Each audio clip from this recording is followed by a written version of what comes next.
One of the bad news of 2016 fiscal year was the IMF says Nigeria's economy will contract by 1.8% in the full year. That wasn't really surprising to anyone who's been watching how things been, but putting it in numbers could be a little bit heartrending. So what options and strategies lie before President Buhari's administration?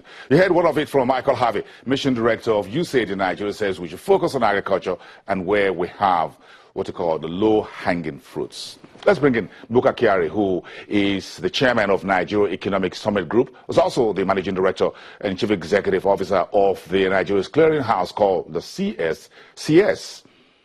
Kyari, good morning. Thanks for coming through on the program.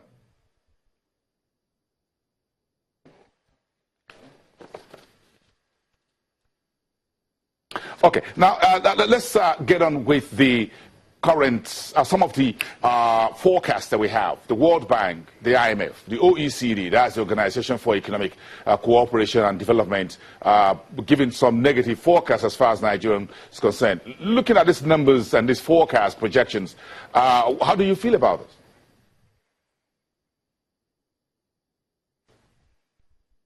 I think it's a realistic forecast. The only thing is that the economy's contraction that has started since the beginning of the year appears to be continuing.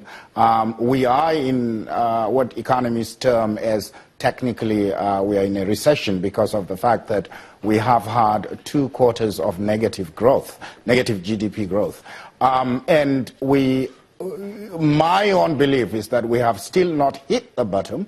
However, the government can actually act as quickly as possible to arrest the situation and turn the curve around. Okay, we're going to get to what needs to be done. But let's get back to the numbers. You're not surprised at the numbers. You say we're not really at the bottom yet. So, a two-faced question. We know how we got here, somehow, but what is the bottom for you? If you put it like a stock chart, for example, and you see stock prices or that particular asset price going down to get to what you called a base before it starts moving up, where do you think the base really is? Do you think 1.8% contraction was a little bit gentle?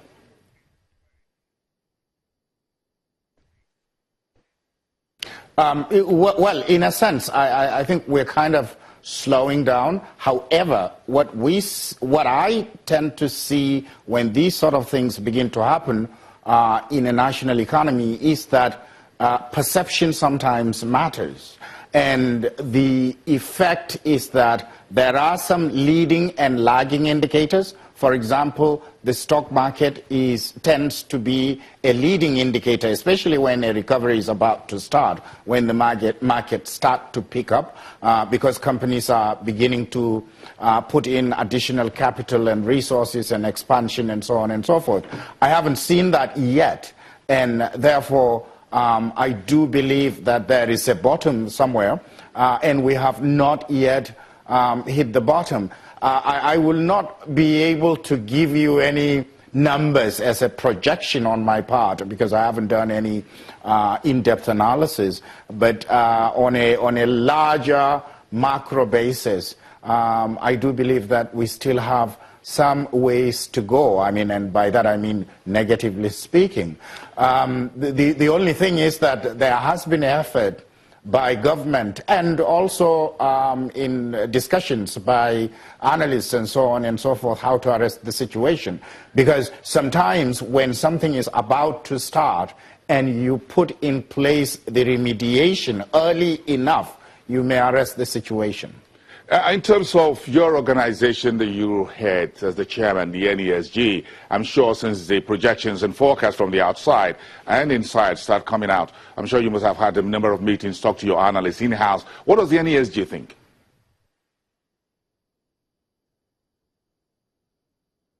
The NESG's, the team of economists we have, we have one that is due to happen early next month. The last one had been what we have seen that has been reported now, which is the 1.8% contraction. We haven't gotten yet from our faculty a projected number out for the year, but the story is not very good. Let me just put it that way. So let's come to strategies and options President Buhari face.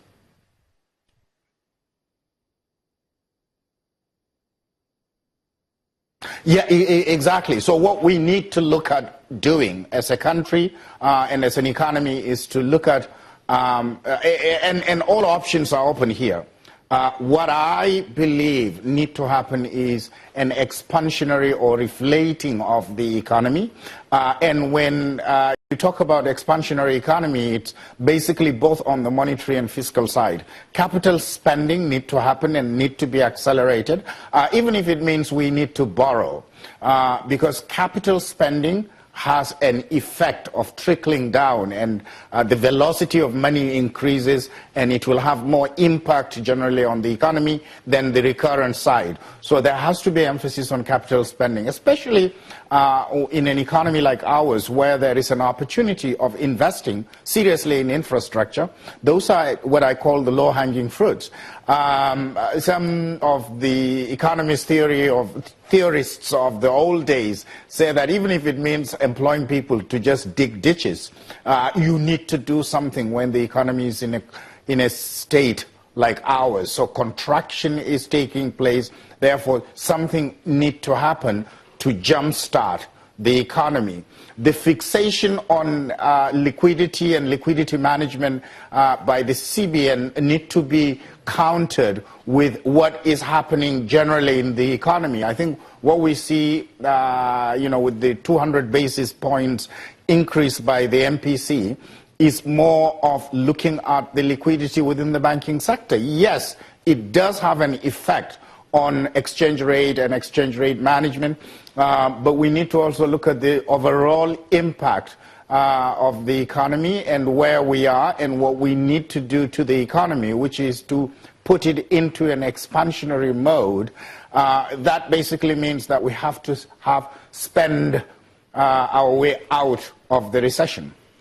Yes, we can spend our way out of recession. It's been done somewhere else, some other parts of the world. But are you encouraged so far by the size and the speed in how we're spending from a capital point of view at the moment? Do you think we're spending enough? We're spending at the right speed and the right items?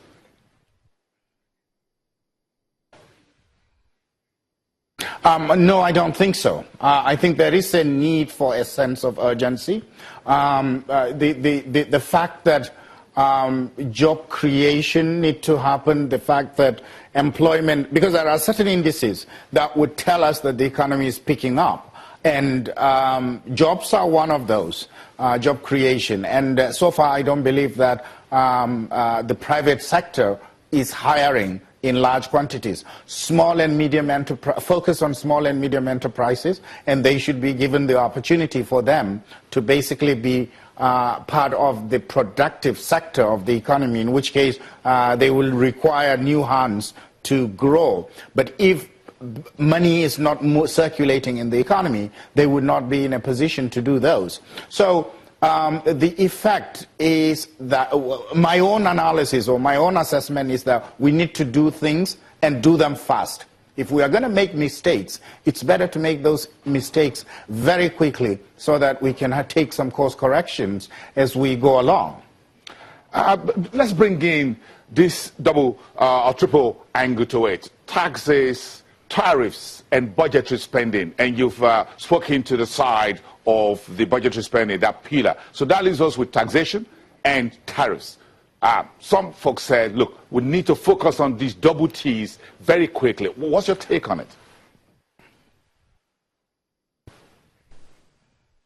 When you are in an expansionary mode, you are looking at, you're looking at reflating the economy, right? So spending is key. Spending is fantastic because it injects money in.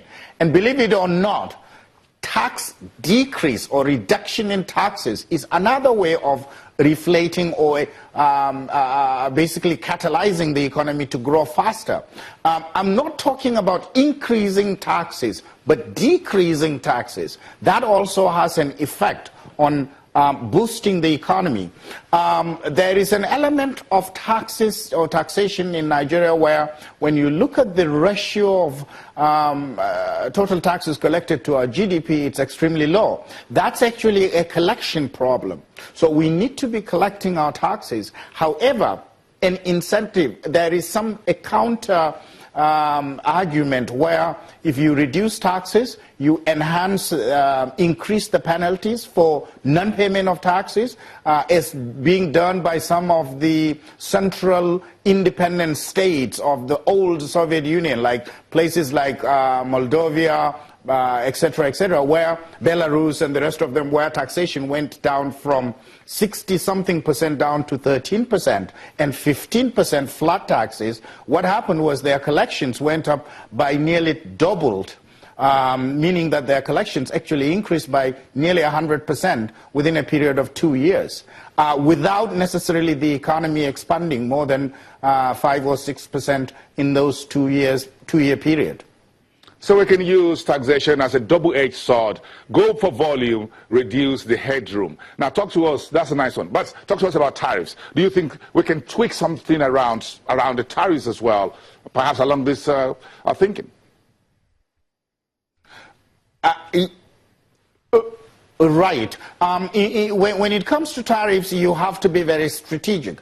And in that, there has to be a serious study about tariffs. It's not just, it's not going to be a single brush that you are going to use. You have to look at strategically what you want to achieve in the economy. What do I mean by that? If we want to look inwards, and there are certain areas that we feel we can be competitive as a nation, then we could either disallow the importation by not necessarily banning the product, but by increasing the price.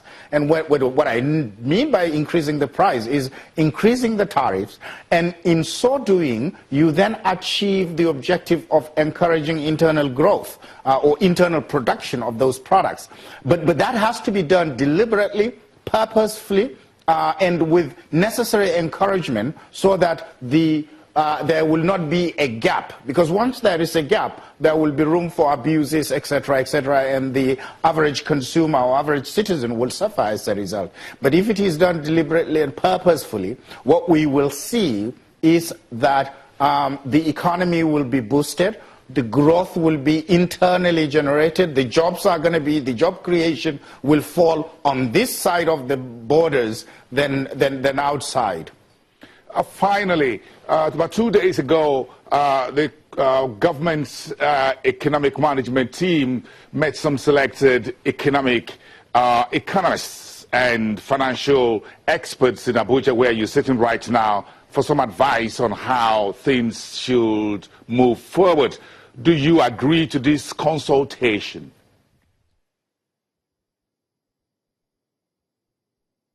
I think government consultation needs to happen, and I think it's a laudable thing.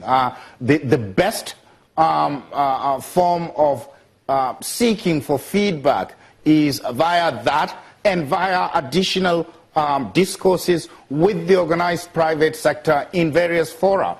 And some people will be telling anecdotal story, some will be giving you the data like the analysts, and also the recommendations and advices, and all of those would be input that would make meaningful contributions that would, at the end of the day, assist the economic management team in formulating the right policies. Having said that, I do believe that we need to be acting fast. It is better to make mistakes faster than if you delay things and then you are going to be faced with the inevitable anyway. So better to make the mistakes faster, but consultation is absolutely necessary. So it's a commendable thing on the part of the government. Mr. Bukakari, thank you very much for coming through. Chairman, Nigeria Economic Summit Group. We'll be back. How to invest during recession.